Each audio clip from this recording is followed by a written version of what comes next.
அனைவருக்கும் வணக்கம். இது let's learn project management in பிம்பாக் வே சீரிஸ்ல அடுத்த எபிசோட். இன்னைக்கு நம்ம பார்க்க போறது ப்ராஜெக்ட் இன்டகிரேஷன் மேனேஜ்மெண்ட்டுக்கான இன்ட்ரோடக்ஷன். இன்னைக்கு இந்த எபிசோடுக்குள்ள போறதுக்கு முன்னாடி போன எபிசோட்ல என்ன பார்த்தோம் அப்படிங்கறத ரொம்ப ஷார்ட் அண்ட் ஸ்வீட்டா பார்த்துடலாம். ப்ராஜெக்ட் இன்டகிரேஷன் மேனேஜ்மெண்ட் அப்படிங்கிறது முதல் நாலேஜ் ஏரியா இந்த என்டையர் பிம்பாக் கைடு. சொல்லப்போனால் இவ்வளோ நாள் வரைக்கும் நம்ம படித்தது பேசிக்ஸ், த ஃபண்டமெண்டல்ஸ். இனி நம்ம பார்க்க போகிறது எல்லாமே அப்ளிகேஷன். அதாவது இது வரைக்கும் நம்ம நிறைய படிச்சிருக்கோம், அதை ஸ்டெப் பை ஸ்டெப்பாக அப்ளை பண்ண போகிறோம். இதில் இன்னொரு விஷயம் நீங்கள் ஞாபகம் வச்சுக்கணும், இப்படி ஸ்டெப் பை ஸ்டெப்பாக நம்ம அப்ளை பண்ணும்போதும் நிறைய விஷயங்கள் புதுசாக கற்றுப்போம். So keep your eyes and ears open. Right. இப்போ ப்ராஜெக்ட் இன்டகிரேஷன் மேனேஜ்மெண்ட் அப்படின்னா என்ன, அதுக்கான டெஃபினேஷன் என்ன அப்படிங்கிறத பார்த்துடலாம். இன்டகிரேஷன் மேனேஜ்மெண்ட் அப்படின்னா லிட்ரலி என்ன அப்படிங்கிறத டிக்ஷனரி மீனிங்கில் பார்க்கலாமா?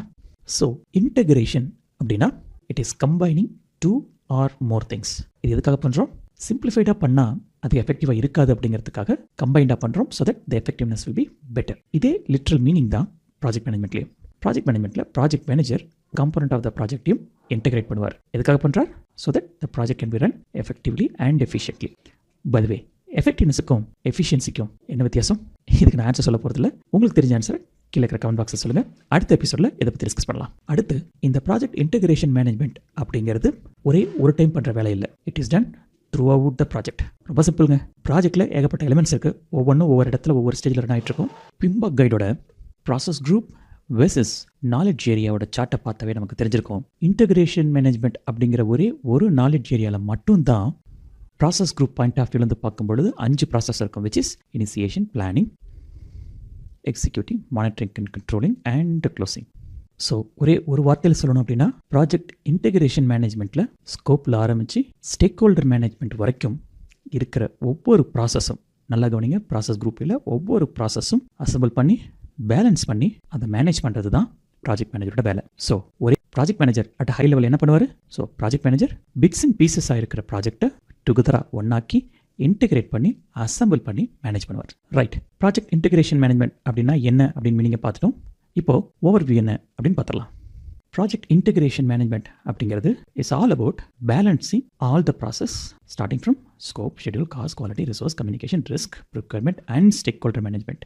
இப்படி தனித்தனியாக ஐசோலேட்டடாக ஐலண்ட்ஸாக சைலோஸாக இருக்கிற ஒவ்வொரு நாலேஜ் ஏரியாவையும் ஒன்று சேர்த்து பேலன்ஸ் பண்ணி ப்ராஜெக்ட் டெலிவரிக்காக ஒர்க் பண்ணுறது தான் ப்ராஜெக்ட் இன்டகிரேஷன் மேனேஜ்மெண்ட்.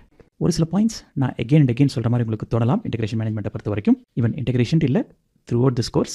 பட் எதுக்காக திரும்ப சில பாயிண்ட்டுகளை ரிப்பீட் பண்ணுறேன் அப்படின்னா, it should get registered in your mind. ஒன்று, என்ன மாதிரியான ஆங்கிள்களில் இருந்தாலும் நம்ம இதை பார்க்க முடியும், அதுக்கு என்ன மீனிங் அப்படிங்கிறத இன் டீட்டெயிலாக சொன்னால் மட்டும்தான் உங்களுக்கு அதோட கம்ப்ளீட் அண்டர்ஸ்டாண்டிங் கிடைக்கும். அதுக்காக தான் நம்ம வேறு பாயிண்ட் ஆஃப் இருந்து பார்க்குறது. இப்போ உங்களுக்குள்ள ஒரு கேள்வி வந்திருக்கலாம், அது என்ன ப்ரோ, மொத்தமே இருக்கிறது 10 நாலேஜ் ஏரியா, என்ன கோஆர்டினேட்டட் வேவாக மேனேஜ் பண்ணணும், ஏன் தனித்தனியாக மேனேஜ் பண்ணக்கூடாது, என்னாகும் அப்படிங்கிறதுக்கு ஒரு உதாரணம் பார்த்தலாமே.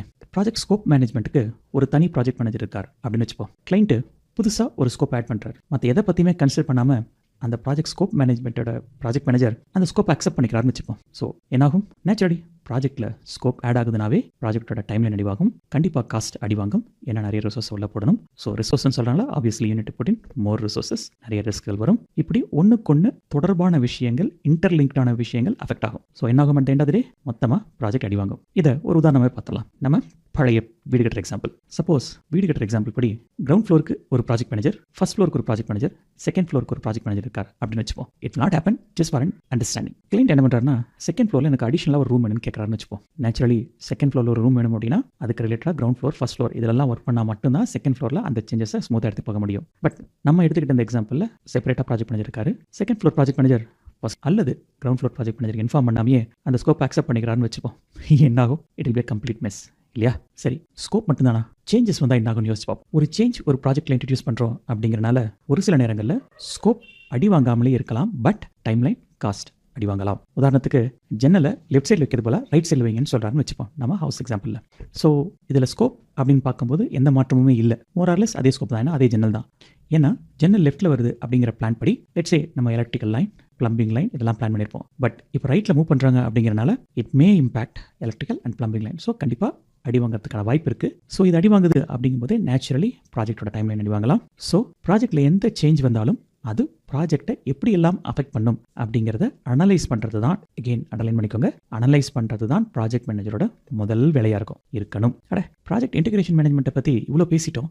பட் அதுக்கான அஃபிஷியல் டெஃபினேஷனை பார்க்கவே இல்லைல்ல. சரி வாங்க, பிம்பாக் கைட் படி ப்ராஜெக்ட் இன்டெகிரேஷன் மேனேஜ்மெண்ட் அப்படின்னா என்ன அப்படிங்கிறது. ஸோ ப்ராஜெக்ட் இன்டெகிரேஷன் மேனேஜ்மெண்ட் அப்படிங்கிறது it includes the process of activities to identify, define, combine, unify and coordinate various process and project management activities with இந்த ப்ராஜெக்ட் மேனேஜ்மெண்ட் ப்ராசஸ். ஓகே, ரொம்ப லாங்காக இருக்குது, சிம்பிளாக சொல்லிடுறேன். ப்ராஜெக்ட் இன்டெகிரேஷன் மேனேஜ்மெண்ட் அப்படிங்கிறது என்னென்ன activity எல்லாம் சேர்ந்தது அப்படின்னா identify, define, combine, unify and coordinate வேற process. So what is the first and foremost activity of a project manager? Exactly, integrate all the independent knowledge area by putting it together and manage them effectively and efficiently to deliver the project result. Okay, so integration management அப்படிங்கிறத பொறுத்த வரைக்கும் there are few things you need to remember. அது என்னங்கிறத பார்த்தலாம். First and foremost, project integration management அப்படிங்கிறது project மேனேஜருக்கே உரித்தான knowledge area. What do I mean by that?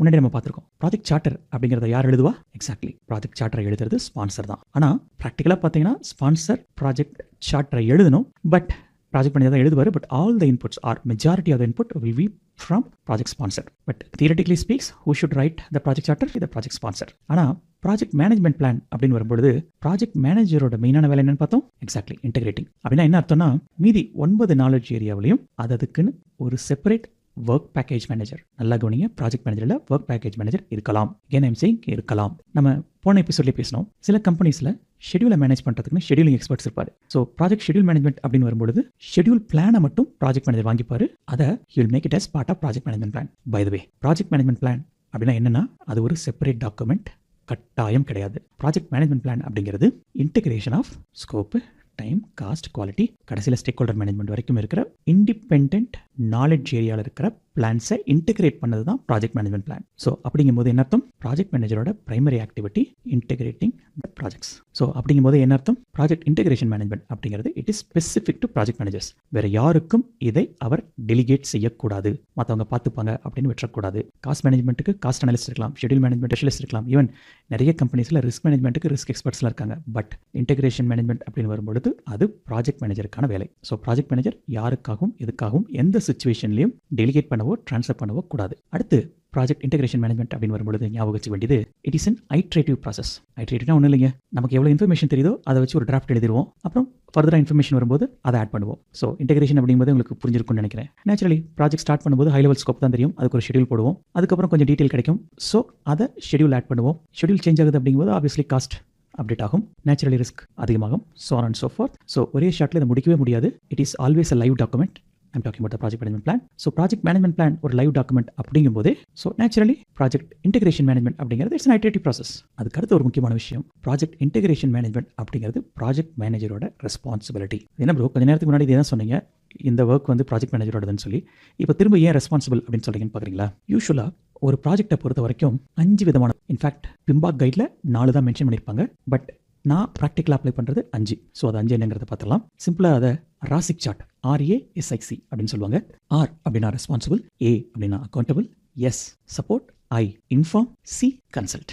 Last 3 பெரிய குழப்பம் வராது, பட் அக்கௌண்டபிலிட்டிக்கும் ரெஸ்பான்சிபிலிட்டிக்கும் எப்போவுமே ஒரு குழப்பம் இருக்கும். இது ரொம்ப சிம்பிளாக புரிஞ்சுக்கணும்னா, ரெஸ்பான்சிபிள் அப்படின்னா யார் அந்த வேலையை செய்யணும், அக்கௌண்டபிள் அப்படின்னா அந்த வேலை நடக்கலைன்னா யார் சட்டையை பிடிப்பாங்க. ரொம்ப சிம்பிள் இல்லை. எனவே இதை பற்றிய detail discussion upcoming knowledge area இருக்குது. பட் இப்போதைக்கு ப்ராஜெக்ட் மேனேஜர் தான் ப்ராஜெக்ட் இன்டெகிரேஷனை பொறுத்த வரைக்கும் responsible as well as accountable. அதை மட்டும் ஞாபகம் வச்சுக்கோங்க. ஆல்ரைட், அடுத்தது இந்த ப்ராஜெக்ட் இன்டெகிரேஷன் மேனேஜ்மெண்ட்டில் என்னென்ன ப்ராசஸ், எகெயின் ப்ராசஸ் குரூப்பில் என்னென்ன ப்ராசஸ் இருக்குது அப்படிங்கிறத ஒரு ஹை லெவலில் பார்த்துடலாம். முதல் ப்ராசஸ் டெவலப் ப்ராஜெக்ட் சார்ட்டர். ஏற்கனவே இதை பற்றி நம்ம நிறைய டிஸ்கஸ் பண்ணியிருக்கோம், உங்களுக்கு ஞாபகம் இருக்குன்னு நினைக்கிறேன். ப்ராஜெக்ட் சார்ட்டர் அப்படிங்கிற டாக்குமெண்ட் தான் it is like an appointment order to project manager to be appointed, சரியாக சொல்லணும்னா authorized to work on the project. In fact project charter தான் இப்படி ஒரு ப்ராஜெக்ட் இருக்குது அப்படின்னு உலகத்துக்கு சொல்கிறது. இந்த ப்ராஜெக்ட் சார்ட்டர் வழியாக தான் ப்ராஜெக்ட் மேனேஜருக்கு அத்தாரிட்டி கொடுத்து, ஐயா நீங்கள் தான் அந்த ப்ராஜெக்டை பார்த்துக்கணும் அப்படின்னு ஃபார்மலாக சொல்கிற டாக்குமெண்ட். இந்த ப்ராஜெக்ட் சார்ட்டில் என்ன இருக்கும் அப்படிங்கிறத டீட்டெயிலாக பார்ப்போம். பட் இப்போதைக்கு ப்ராஜெக்டை பற்றிய high level information such as ப்ராஜெக்டோட ஸ்கோப் என்ன ஷெடியூல், என்ன மாதிரியான ரிஸ்க் இருக்குது, ஹை லெவல் ஸ்டேக் ஹோல்டர்ஸ், என்னென்ன கன்ஸ்ட்ரைன்ட்ஸ் அண்ட் அசம்ஷன், இதெல்லாம் சார்ட்டில் இருக்கும். இதை பற்றி டீட்டெயிலாக பேசுவோம். அதுக்கு அடுத்தது டெவலப் ப்ராஜெக்ட் மேனேஜ்மெண்ட் பிளான். இதுதான் நெக்ஸ்ட் ப்ராசஸ். இதை பற்றி கொஞ்ச நேரத்துக்கு முன்னாடி தான் பேசணும், ஞாபகம் இருக்குன்னு நினைக்கிறேன்.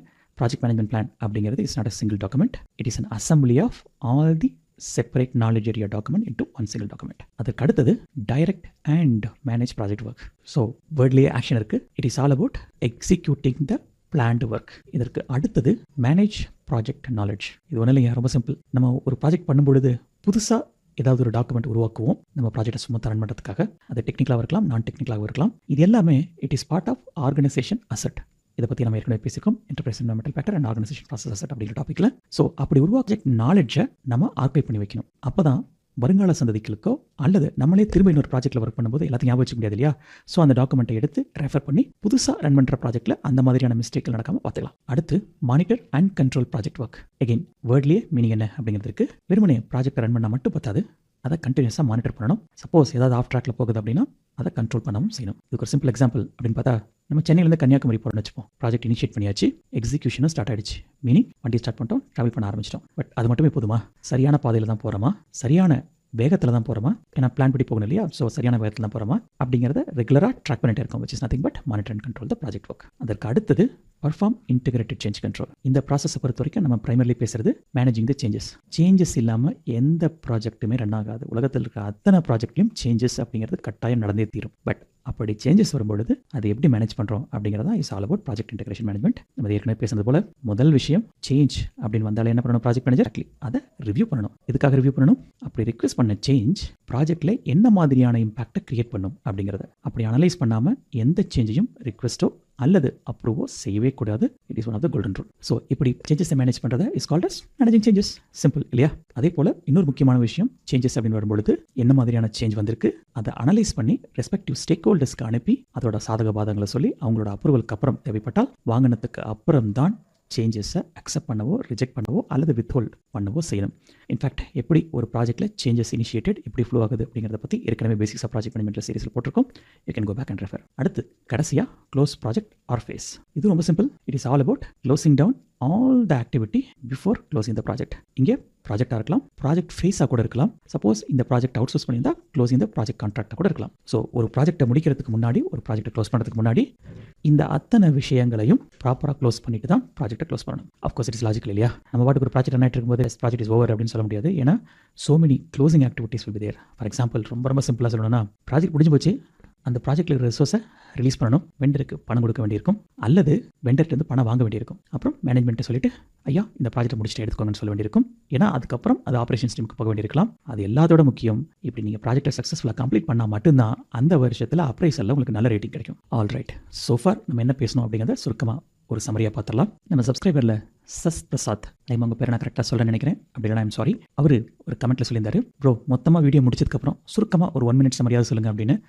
So very special thanks to you for giving the suggestion. So இந்த வீடியோலேருந்து இமீடியட்டாக நம்ம இம்ப்ளிமெண்ட் பண்ணிட்டோம். ரைட், வாங்க சமரி என்னங்கிறத பார்த்துடலாம். நம்பர் 1, ப்ராஜெக்ட் சார்ட்டர் அப்படிங்கிறது it is the document that authorizes a project and also the project manager. ரெண்டாவது, டெவலப் ப்ராஜெக்ட் மேனேஜ்மெண்ட் பிளான் அப்படிங்கிறது developing relevant plans to manage projects in a coordinated way. ஞாபகம் வச்சுக்கோங்க, project management plan அப்படிங்கிறது எப்போவுமே ஒரு single டாக்குமெண்ட்டாக இருக்காது. அதுவுமே so many subsidiary பிளான்ஸை சேர்ந்தது தான் ஒரு ப்ராஜெக்ட் மேனேஜ்மெண்ட் பிளான். மூணாவது, direct and project manage work அப்படிங்கிறது is nothing but project execution. அடுத்தது, மேனேஜிங் ப்ராஜெக்ட் நாலேஜ் அப்படிங்கிறது is all about acquiring and documenting.